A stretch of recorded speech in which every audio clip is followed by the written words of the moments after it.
Hello, you guys. Welcome to Edel, my little corner of the internet, where we talk about topics that help us get better together. I live in the middle of nature, so in case you hear any birds or you see anything running across from my screen here, those are my little squirrels, my little buddies going about their day. So let's also go about our day. Today, we're talking about marriage and the struggles that people face in marriage. And the topic that this lady specifically chose, which I think is really beautiful, she called her video Marriage Death by a Thousand Cuts. That is really heavy. So let's watch what she has to say and then we discuss right after we're done watching. When I first started telling people I was separating or separated and divorced, people would always say like, "Oh, did he hit you? Did he abuse you?" Bitch, no. I didn't go through that. Now some people do. For me, it was literal like marriage death by a thousand cuts. It was small things every single day over the course of years that led to separating and divorcing. Now there were a couple of big things, but those small things over the years, oh my gosh. And a lot of us have like a mix of all these things. I wanted to talk about some of the things that I experienced that people may not even really think are a big deal, but they definitely added up. So one of them was I would always ask my ex to like, before we go to bed, like, hey, are the doors locked? He would get so fucking mad at me when I would ask that question because he didn't want to get up to go check the doors. Mind you, military man. So he was deployed a lot. So I always had to be hyper vigilant for months on end, for years, at the most 8 months, doing things on my own. So having that relief of like, oh, he's home, he can make sure we're safe, but then not having that, fucking insane for years. Um, then I just eventually stopped asking, right? I also stopped asking him to fix things or to put things together because when he would do that, he would have an attitude. So it would either break or it wouldn't be put together correctly and break later on. So once again, I stopped asking, made me stronger, whatever, made me figure it out. But once again, I shouldn't have had to be strong in that way. I should have been able to trust. I planned all of our family trips, all of our dates, probably 98 to 99% of our dates I planned. He would fly across the country. He would drive wherever he needed to drive for someone's retirement, for someone's event. But to take me down the road on a date, couldn't do that shit.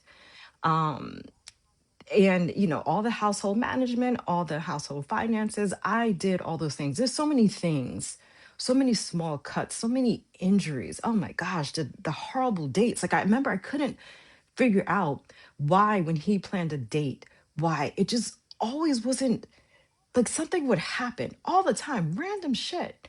And I realized because he didn't have intention in planning anything for me. Everything was like last minute. Everything was like a check in the box. And I always left our dates just feeling so unfulfilled, feeling so unloved. It was ridiculous. I remember we were watching a movie, I think The Best Man Holiday, and they were like, in a beautiful island, and I forget it was Tay Diggs and Sanaa Lathan's character, and she was like about to do something really sexy for him because they were relaxed, right? They were on vacation. And I remember saying to him, oh, I wonder what I would do if we were, together on an island. Because mind you, we never, ever went on a vacation together by ourselves, ever. I would have had to plan it, and I didn't want to do that. And I remember he got so angry with me. And he was like, oh my God, like we don't have the money, we don't have this and that, bitch.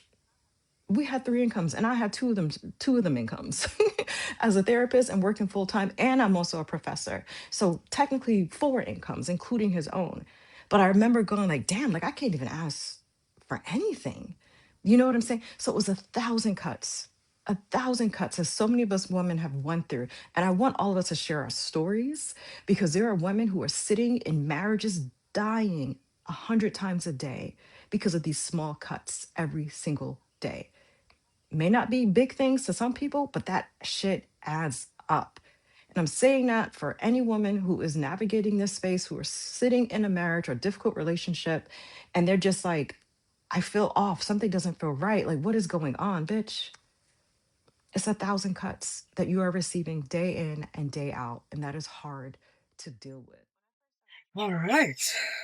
First of all, forgive her language. I don't even know why I'm apologizing on her behalf. I don't, okay, never mind.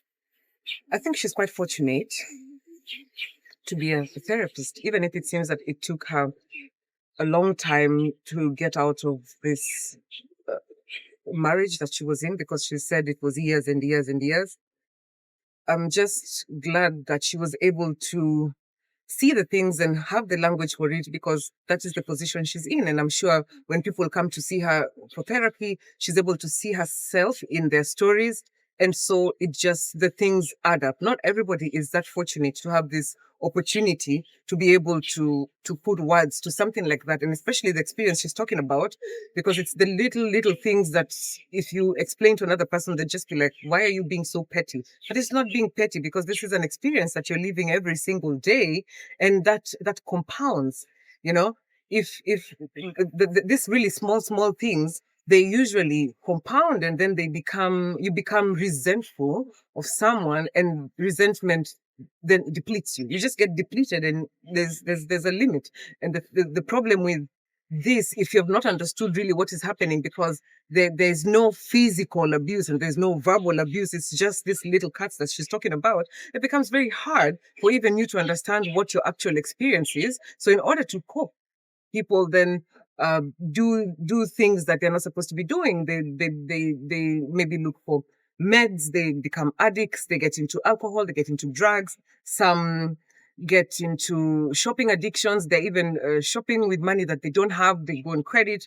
They start having debts, running up so much debt that they cannot even breathe. This just becomes so messy, because it puts you in a situation even worse than where you're from. But the void that you're trying to fill, which is so huge and massive, and you can't ignore it, but at the same time you can't point a finger to say this is the problem, it becomes really confusing. And I was thinking to myself, I don't know, maybe the way marriage is set up, the way you're told you have to now, when you get married, now it's until death do you part. I think this puts people in a really terrible predicament, because what happens when you drift apart? What happens when people are no longer compatible? You know, I know some religions and some cultures don't allow people to divorce, so there's a stigma around it. But if, for example, we say that marriages should be assessed every 5 years or 10 years, no, maybe 5 years, to allow the couples to assess if this is something that they really want, and this takes away that stigma and expectation that you have to stay with this person. And this then gives people the opportunity to be able to see things for what they are, and be able to have the language for it, and allow the things to come on the surface. There's no more suppression anymore. Now you have the chance, because you're doing a 5-year review. I think this is what we should do. Because putting people in a lifelong prison is not the way to go. And you can imagine now if there are children involved.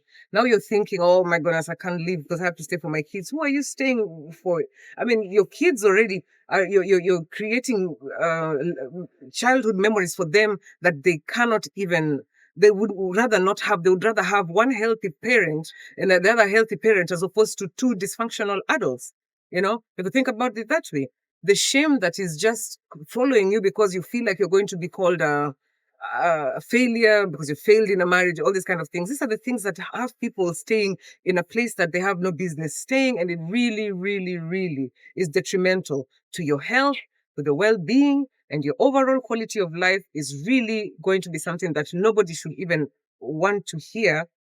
And it's each and every one of our responsibility to make sure that the quality of life that you live is good. I mean, it's your responsibility. I cannot come and elevate your quality of life. This is something that every person is responsible to do for themselves.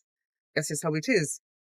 So let's understand these things in this way, and just take a step back and be able to really see the things for what they are, and don't ignore and don't pretend that what is happening is not happening. So the lady did, she asked women on her story to post some of their experiences. And very interestingly, a lot of the women that commented are echoing what she was saying. When I was married, my ex husband bought the daycare provider flowers on Mother's Day to thank her for all she does. What? I didn't get anything while caring for our newborn and his ailing mother that lived with us. I didn't get anything but the receipt from the flowers he bought for another woman. The peace I experienced after my divorce, priceless. The second comment says, my husband never has anything to talk about with me. I can try to have meaningful conversations or just talk about random things, and he never has anything to say. I hope he's going to be her ex husband soon because that's no way to live at all. My goodness. So that's it for today. Thank you so much for being here with me. Share your thoughts in the comments. Remember, you're not broken, you're not damaged, you're not unlovable, you're not too old, you're not too far gone, and it's definitely not too late. Start where you are, you've got this. And I'll see you next time.